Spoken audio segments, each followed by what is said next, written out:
In this video, we honour the life and legacy of Reena Virk.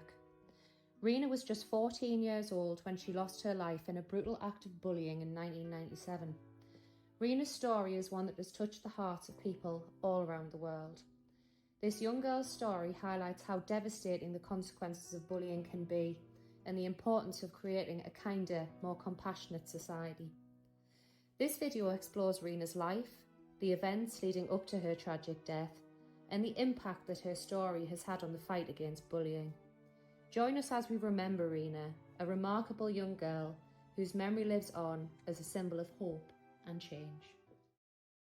Reena Virk was born in March 1983 in Saanich, British Columbia. Her mother Suman was Canadian-born, while her father Manjit was an immigrant from India. The family was part of a minority group as they had converted to Jehovah's Witnesses from Hinduism, which was the predominant faith of the Indian-Canadian community. As a result of her family's faith and her appearance, Reena experienced a sense of being an outsider, which was compounded by the fact that she did not conform to conventional beauty standards. She was a little overweight, brown-skinned, and attended a predominantly white school. Furthermore, while her peers were testing boundaries and enjoying more freedom, Reena was subject to strict religious rules imposed by her parents.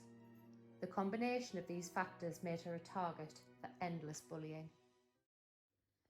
In a desperate attempt to break away from her family's restrictions, she falsely accused her father of sexually assaulting her, and in 1996 she was removed from the family home and placed in the care of her grandparents. But Reena couldn't settle with this new arrangement either, and so went on to be placed in foster care. Over the next few months she would be in a cycle of going back to her parents' home, foster care and youth shelters. In his 2008 book, Reena, A Father's Story, Manjit Virk wrote about his family's anguish in dealing with his daughter. He said, "I now believe Reena manipulated social workers and family alike. It was killing me that no one believed us and everybody seemed to accept Reena's stories." The autopsy revealed that Reena's head injuries likely would have been fatal, even if she had not drowned. It's believed that 16 teenagers attended the party that night, but only half of them did not take part in the brutal attack, nor did they try to intervene and stop it.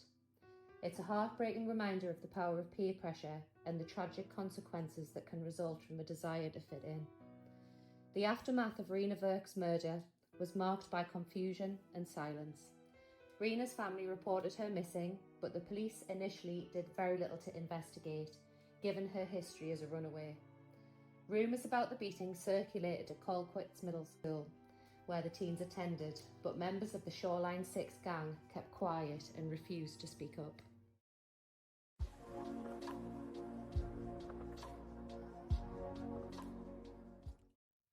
Warren Glowatsky was born April 26, 1981 in Medicine Hat, Alberta.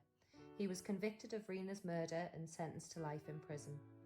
Glowatsky and his parents moved around frequently, and prior to their separation in 1996, he lived in Estevan, British Columbia. By 1997, they had settled in a trailer home near the southern tip of the island of Saanich. Warren Glowatsky decided to remain in Saanich, living alone in the trailer and supported by money sent by his father. On the night of Reena Virk's murder, for unknown reasons, Glowatsky involved himself in the fight and twice kicked the victim in the head. When the beating ended, Glowatsky and Kelly Ellard followed Reena, and according to Glowatsky, Ellard smashed Virk's face into a tree, knocking her out. With Glowatsky's help, Ellard dragged Virk into the water, where Ellard drowned her. In June 1999, Glowatsky was convicted of second-degree murder and given a life sentence. It was only when two teenage sisters overheard others bragging about the killing that they came forward to provide evidence to the police. Although they did not witness the attack themselves, they gathered enough information to motivate the authorities to take action. 7 days after the attack, Kelly Ellard and Warren Glowatsky were arrested and charged with aggravated assault and murder. The other members of the Shoreline 6 gang were also charged with aggravated assault. It would take the courage of just a few individuals to bring about justice for Reena in the face of overwhelming silence and apathy. As Glowatsky was only 16 at the time of the murder, he was eligible for parole after serving 7 years. In November 2004, he was denied his first chance at day parole. The Virks did not contest the parole because Glowatsky expressed remorse and responsibility for his part in the murder. In July 2006, he was granted unescorted temporary absences from jail. By December 2006, Glowatsky was eligible to apply for day parole once again. He was granted this in June 2007. When receiving day parole, he proceeded to hug every member of the parole board and those present, including the Virks. Warren Glowatsky was released on full parole in June 2010.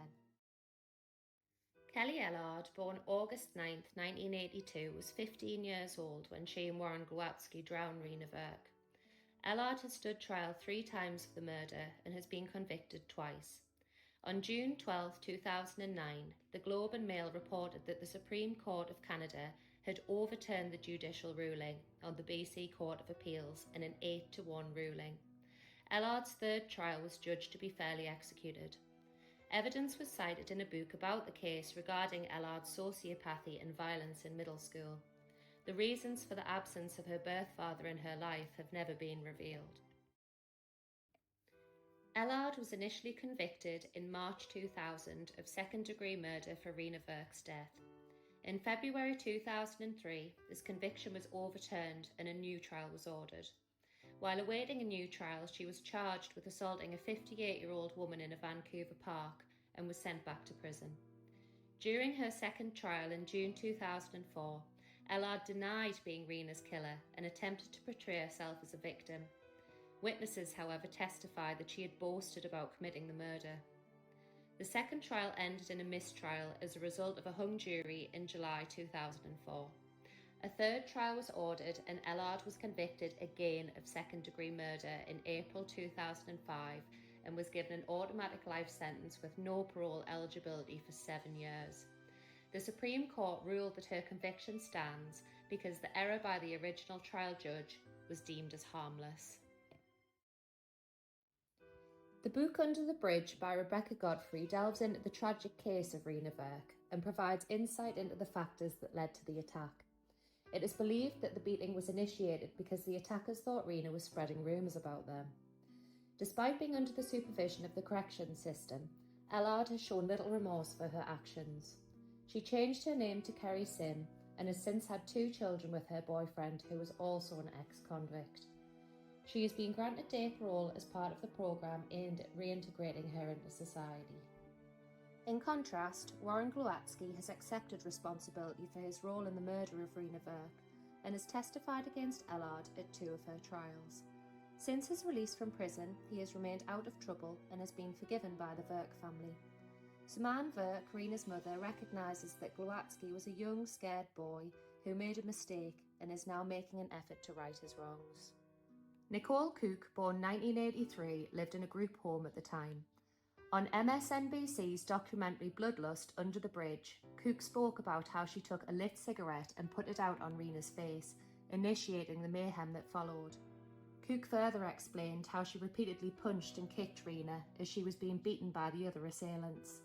At the end of the MSNBC interview, Cook then lambasted the accusation that she had anything to do with Virk's actual murder, because Ellard was the participant charged for the crime. Veteran Dateline reporter Keith Morrison then asked Nicole, would the murder have ever happened if you hadn't started the fight by burning her face with your cigarette? And Cook replied, I don't know, maybe.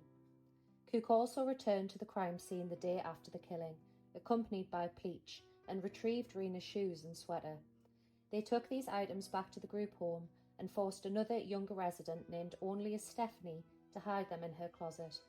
They also forced this same younger girl to make phone calls to Suman Virk, Reena's mother, while the search for Reena was still active. 2 of the girls convicted in the initial beating alleged that Reena Virk stole a phone book from Nicole Cook and started calling Cook's friends and spreading rumours about her. Cook stubbed out a cigarette on Virk's forehead, starting the attack which ended Reena's young life. Another girl, known only as MGP, was allegedly angry with Virk for stealing her boyfriend. Virk once lived with the 2 girls in a youth group home. Reena's death was a tragedy that could have been avoided if the issue of bullying had been taken more seriously. Her story serves as a reminder of the devastating consequences of bullying and the urgent need to address this issue in our schools and communities. We must do everything in our power to ensure that no other young person has to suffer as Reena did.